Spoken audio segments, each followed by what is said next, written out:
Good evening, everyone. I hope you are doing well. And as it seems right now, the rain is moving in and is definitely, hopefully, replenishing some of the nutrients into the ground that we so desperately need right now. But nevertheless, it has definitely been a lot. But nevertheless, this evening, as we are looking into Daniel chapter 5, tonight we're just going to be looking into the background of Daniel 5, and then as well kind of the first 4 verses of Daniel there. And so this evening, as we jump off, we'll go ahead and look into verses 1 through 4 and begin to kind of set up the background. This evening it starts off and it says, King Belshazzar held a great feast for 1,000 of his nobles and drank wine in their presence. And under the influence of the wine, Belshazzar gave orders to bring in the gold and silver vessels that his predecessor Nebuchadnezzar had taken from the temple in Jerusalem, so that the king and his nobles, his wives and concubines could drink from them. So they brought in the gold vessels that had been taken from the temple, the house of God in Jerusalem, and the king and his nobles, his wives, concubines, drank from them. And they drank the wine and praised their gods made of gold and silver, bronze, iron, wood, and stone. And so in order to understand what's going on here in verses 1 through 4, of course, we need to understand some of the background of what is taking place right now. Naturally, there's a new name, Belshazzar, we hadn't necessarily heard of so far, and so as we start to break down the background here, Nebuchadnezzar had officially departed from the scene, and we move on to that next generation, okay? And so Belshazzar was never contested as the king until about the 19th century. As we'll see here in the coming slides and points, there's some overlap, some different things that occur in terms of his king or his reign as king, but some people had felt he was just a myth because Nabonidus was thought to have been the last king of Babylon. And so you're starting to talk towards the ending of the Babylonian reign. There again, as was predicted by Jeremiah and some of the other prophets, there was going to be a 70-year captivity. And then out of this captivity, things would change, to which we later can read about some of those things in the book of Ezra and Nehemiah, different things like that. But Belshazzar was the son of Nabonidus and also a co-ruler. Okay, so you may be wondering, okay, how does Nebuchadnezzar as the father, as it talks about there in verse 2 and 3, you know, how do all these things come together? Well, here's basically what happens, okay? Nabonidus resided in Tema, Arabia, about 500 miles south of Babylon for most of his 17-year reign. But during these absences, it was most likely Belshazzar who reigned as king in his place. So you're seeing overlap that comes. That's what makes part of the Old Testament a little hard to comprehend at times, is within the chronological time frame, and you just think through like some of the kings of the northern kingdom and southern kingdom, how there were overlaps in their reigns because of this going on, or this war, or this death, or whatever the case is. And so that overlap kind of extends here into Nabonidus and Belshazzar's reign as to how things unfold. I don't want to say just chronologically within the book of Daniel, but as well the overall time frame of history. So why was Nabonidus not mentioned in the scriptures? Most likely it was because he didn't have a part in any of the major events and he got left out. Is it typical? No. Is it uncommon? No. There again, I think we talked about it last time or the time before, within the last few videos. Depending on what was going on as king, if there was anything unpleasant or something that would have, so to speak, put a bad reputation or a bad mark upon the king, they had every right to leave it out of scripture, or not necessarily of scripture, but of historical documents and writing, different things like that. But thankfully, we also have other historical documents that we look to and writings that are able to either affirm or deny kind of some of these things that was going on. And here we're coming to this issue of how is it that Belshazzar has to fathers. So Nebuchadnezzar was most likely the real father of Belshazzar. But what happens when Nebuchadnezzar passes away? Nabonidus probably acquires all of Nebuchadnezzar's belongings, and in this, Belshazzar's mother was probably Nebuchadnezzar's wife, but Nabonidus had become Belshazzar's stepfather whenever Nebuchadnezzar walks away and Nabonidus assumes the role. The wife would have been transferred over to Nabonidus in that moment. There again, sounds kind of crazy, but that's the life and the things that, to which they lived in. That was their culture. That was the society. All of the wives, all the concubines, like you think about that we read there in verses 2 and 3, all those things begin to go along with the assumption of the kingdom as he assumes all the things. So the biggest question comes in as to what son is translated as here. For instance, Christ in the New Testament was considered the son of David, but obviously was not actually David's son. So other instances claim that Abraham was the father of the Israelites, but clearly wasn't the father, at the moment of the Old Testament renderings and or even into the New Testament. And so father in this moment may mean grandfather or father designated as a king, different things like that. Son may also mean grandson or son of the previous king. And so there again, you're talking kind of, dotting your I's and crossing your T's, different things like that. There's a lot of information. There's a lot of, potential ways to decipher and to translate those different things. But the source for Daniel 5 stands as an eyewitness of these events to this day. And we find Daniel's interpretation of it. And so no matter what way you look at it, whether son or grandson, father, stepfather, all these different things, does it really detract from what is actually happening and going on? It does not. And so that's the reason why, as it states here, this eyewitness of these events and everything, they hold true to this day. We can nitpick what we want to or what we can, try to find technicalities in, but overall, it's not going to really change the narrative of Scripture drastically like some would tend to try to argue or do something different about. And so in terms of Belshazzar, as we kind of start dipping into verse 1 there through 4, Bel means protect the king in Akkadian. So Belshazzar, there's also some different ways of saying, that it was a derivative of Nebuchadnezzar's god. Nebo, that kind of also brings into play some of the name changes and the sides of what exactly his name is, but nevertheless, Belshazzar is currently hosting a feast for his nobles. We read about in verses 1 through 4 there's obviously thousands of people that are gathered here in this moment, but large feasts like this in ancient times were not uncommon, but were given huge extravagance. There again, there's another potential reason why Nabonidus was not mentioned, that there is nothing, so to speak, significant happening in between Nebuchadnezzar's reign, his reign, and then as well for Belshazzar. Obviously, as we'll see later on into this passage, there is a huge paradigm change that is occurring right now in terms of chapter 5 extending into chapter 6 with Daniel in the lion's den. And so within all the occurrences that are going on, yes, he may have been king for 17 years, but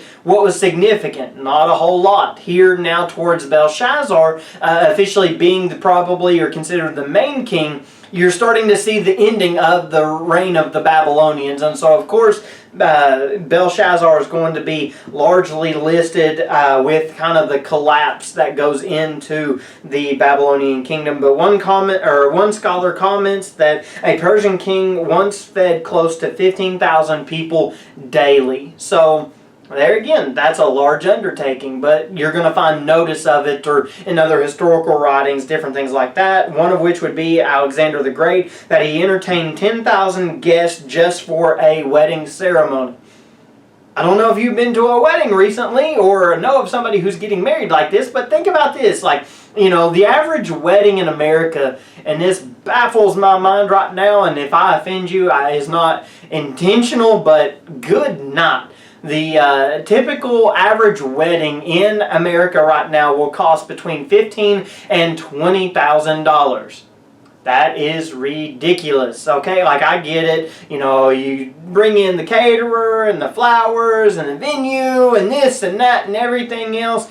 I will tell you, I've performed enough weddings to know. In fact, I've been married now, as of yesterday, for 14 years. But nevertheless, whenever I look back onto that wedding day, you know what I remember of it? Very little. I mean, sadly enough, I mean, it's a monumental day. It's a wonderful day, but in terms of dumping a bunch of money into we'll say a 6-hour event roughly, or an all-day thing, like, I will say I personally don't feel that it is worth it. That's just my own proclivities. That's just my own personal thoughts. But now, here's what I would recommend. Instead of putting the money into the wedding, put it into a honeymoon. Imagine where you could go, or what you could do for 7 days on $10,000. We'll just go on the lower end of it, or $5,000. There again, not to say that it has to be that way. Again, personal opinion. Y'all do what you want to do. But overall, you think of even the typical wedding today may have, 100, 200 guests. We're reading about Alexander the Great having 10,000 people attend a wedding ceremony. Good not. That would be a day. That would be an event. But either way, just again, commonalities, things that you find within the Old Testament and what was considered traditional, or what was considered proper in their moments. But there again, it begs another question of why were these things happening and going on? Kind of what is the background of these? As you see there, Greek historians Herodotus and Zeno is what I call him, but Xenophon wrote that on the night that Babylon fell, there was in fact a great feast going on, and the date was October 12th of 539 BC. But catch this, 30 years after the events of chapter 4. So again, you're kind of seeing chapters 1 through 6 lay out one chronological side, and in chapters 7 through 12, you'll pick up and kind of restart it and then work your way back through it from a different angle. And so, considering the events of Nebuchadnezzar's lifestyle that we've read about in chapters 2, 3, and 4 there, you're seeing various points of gaps in between, reigns, or not necessarily in the reign of king, but in terms of how exactly chronological order goes into effect. And so now even you're looking at between Nebuchadnezzar, potentially that was his fall, that could have been his passing. You're seeing about a 30-year gap between them. You go into the reign of Nabonidus and Nabonidus, and then from there you're having Belshazzar come into the play. But nevertheless, there is historical documents to affirm these things were going on. You see there, the king drank wine in the presence of the people. Normally it was customary for the king to remain out of sight. However, on this night, this was not the case. In verse 2, it indicates that even the women participated in this event, and this probably quickly turned into a massive orgy. I mean, unfortunately, that's just the reality of what was going on within the Babylonian kingdom at this moment. And so the question still remains, why is the feast being held outside of the walls of Babylon? The Persians were camped just waiting. So here's some of the, and let's go ahead and get into that last point real quick to tie all this together. It says, according to the Nabonidus Chronicles, the Babylonians had suffered defeat from the Persians just a few days beforehand. At this point, only the city of Babylon had remained unconquered. So there again, you're seeing a very pivotal point within the life of the Babylonians right now. If this is true, which historical documents and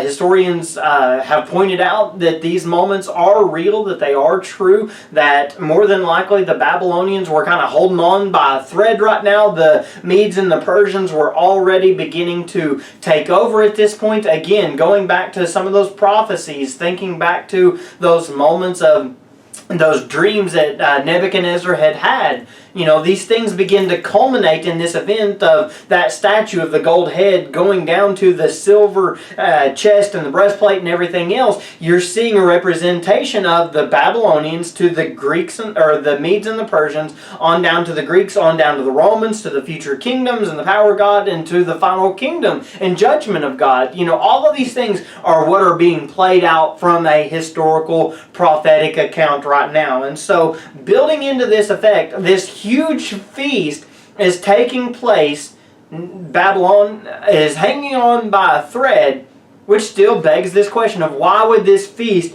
be going on, or what is occurring that would lead to a moment like this. As you can see there, the celebration might have occurred to build morale and encourage the people. Such an action could have allowed the people to see from Belshazzar that he was confident that they would win. Herodotus mentioned that there was enough food in the city to feed everyone for quite a while. So, given, going back to chapters 3 and 4, thinking about the building of the wall and what they did to fortify the city of Babylon, if you'll remember correctly, there was about 70 to 80 feet worth of walls that separated the outside world into the inner city of Babylon. But not only was it about 70 to 80 feet thick, it was also roughly about 40 to 50 feet tall. So thinking about these moments, there would have definitely been not only just this fortification that had taken place, but again, it represents security. It represents that everything will be okay. And so being held up within the city, yes, the Medes and the Persians could have been on the outside of the wall, but there would have been enough to sustain them in order to get them potentially through maybe a couple of months, even several months, 6, 7. But nevertheless, that is one side of it. Number 2 there, it says Nabonidus was most likely with the armies when they were defeated a few days prior. Some say that this feast was held for Belshazzar. When the word had come that Nabonidus was defeated, Belshazzar might have assumed the throne as quickly as possible, and such was the reason for the feast. It was a potential way of celebrating that, okay, Belshazzar, you're officially the rightful king, and his first thought is, well, let's throw a big party and have it out. So, of course, in all these things, you're talking major transitions, something to not be taken lightly. There is a lot that is transpiring and happening and going on, but as we'll get into in just a second, clearly Belshazzar has no regard for what God has done in the past. Does he know about it? Yes. Does he care about it? No. But we'll get into that in a second. Zeno writes that a customary feast for the Babylonians fell at this time about annually. Even Herodotus supports his claims in his writing. And so the Persians might have known about this feast and seen it as an opportune time to exploit the Babylonians. To the people in the city, this might have been an attempt to try and keep everything as normal as possible. There's also that side of credibility. Whenever things are blowing up, you don't want to necessarily acknowledge those things. Sometimes the best thing to do is to try to act as normal as possible. If your kingdom was under attack, how we perceive those things, how we handle those things, there are a lot of things to consider. It's not just, I would say, about the king's life, because obviously he's going to protect it, but it's also, what do you do about your kingdom? How do you keep things from happening? And so prior to these moments, if there really was war going on, to which we now know there was, that's a lot to have weighing on an individual. And notice it's the idea of weighing that is brought up whenever it comes to the writing on the wall that we'll get into here in a couple of weeks. Just remember these moments, because in effect they'll begin to play itself out, and dots will be connected and those things will be tied together.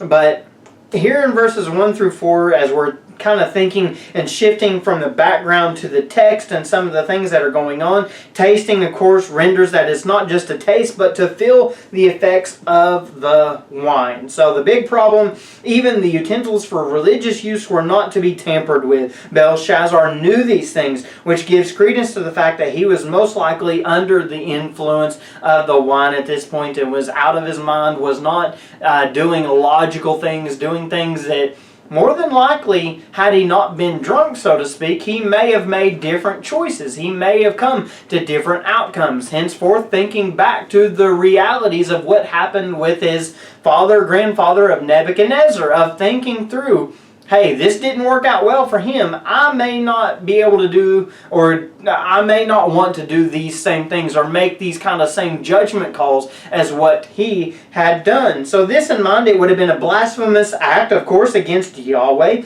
And to beat it all, Belshazzar would have known about the encounters with God from Nebuchadnezzar himself. So toast would have been offered to the gods of gold. in these moments. There again, it's the perfect storm. It's setting up for a complete and total destruction, devastation, and disaster. I mean, there's no other conclusion you can come away from in these moments, but Belshazzar, of course, was a believer in his own pagan gods. Therefore, disgracing Yahweh's cups and utensils would have been flat out wrong. But Belshazzar probably felt that his gods were more than capable of protecting and helping them with the Persians that were right outside of their doorstep. And by this act, Belshazzar might as well have said, Yahweh, you might have humbled Nebuchadnezzar, but you will never conquer me. Wow. But all this was probably in response to Isaiah's prophecy that they would fall to Cyrus. That is in Isaiah 44 verse 28. Belshazzar could have heard of these prophecies and challenged God because of the prophecies that had been predicted. So not only is there war, you're looking at being held up in your fortified city for a little while potentially because of the Medes and the Persians, but also if you're Belshazzar, and if you're aware not only of what happened in the interactions of Yahweh, that is God, and Nebuchadnezzar, but now you're also thinking through these sides of prophecies that had been dished out through Isaiah there in chapter 44. That's also a lot of weight riding on you. Is this the moment? Is this the time to where that's going to happen? I would imagine there's a lot of nervousness that goes into a moment like this. There again, you're seeing kind of I don't want to say the calm before the storm, but in a roundabout way, things are still kind of okay, hunky-dory at this moment, but clearly, as things unfold through the rest of chapter 5 here, it begins to go a different direction. Think about these moments from Belshazzar's side. He is weighing out. There's enemy at the gates, literally. Our people are in here. We're going to pretend like there's nothing going on potentially. And then all the while in the back of his mind, he's saying, but there's this prophecy. What if I'm that prophecy and all this is about to fall in my hands? I mean, talk about pressure. Talk about a lot to consider, a lot to think through, a lot to weigh into those moments. Again, I focus on that word weigh. What's weighed in the balance. There again, kind of the writing on the wall, Tinkel. It just left my mind. Tinkel Upharsin. It's the idea of you've been found weighing in the balance and you have come up short. You are not living up to what is supposed to be coming out of your life. But in a point of application, if there's anything that I could say right now, it'd be this, okay? Now, you may disagree with me, and you're more than welcome to, but the Bible is the Bible. Drunkenness is a sin, no matter how you look at it. But as the first point of application comes through, being under the influence is never going to result in anything good. In fact, I would say in this moment, it is a further detriment to Belshazzar in his life as king to be under the influence, but especially taking the utensils of God and using them for pagan practices and just sinless acts, orgies, whatever the case is. I mean, it is never going to lead to anything good, and I've never seen anything good come from drinking whatsoever on that side of it. The Bible tells us in 1 Peter chapter 5, verse 8, be sober, be diligent, for the devil prowls around like a roaring lion, seeking whom he may devour. So anytime those things are going on, you are opening yourself up to complete and total chaos, devastation, whatever. But there again, it's not a point to argue necessarily as much as it is the Bible clarifies these things will not result in anything good. But secondly, being disrespectful towards God comes with a price. There's no other way around it. That is the truth. Obviously, Nebuchadnezzar had learned that. Pride come before his fall. He spent 7 years grazing like a cow. Why? Because of this same mentality towards God. There again, the game hasn't changed, just the faces. And Belshazzar, he has no clue. He thinks in his mind, I'll be okay. I'm nothing like Nebuchadnezzar. Nabonidus like, I'm better, I'm stronger, I'm more powerful. Well, to an extent he was, but can I just say, there's no match for what God is able to dispense in moments like these. And there again, he began to disrespect God. And as we continue to go into chapter 5, you'll see the the outcomes of what exactly that looks like. But right now, it leaves a question or something for us to consider and kind of pose to ourselves right now of, God, do I disrespect you in any way with my life? Is there a way or just something within me that does not lead others to righteousness? It does not lead others towards just even a relationship with you.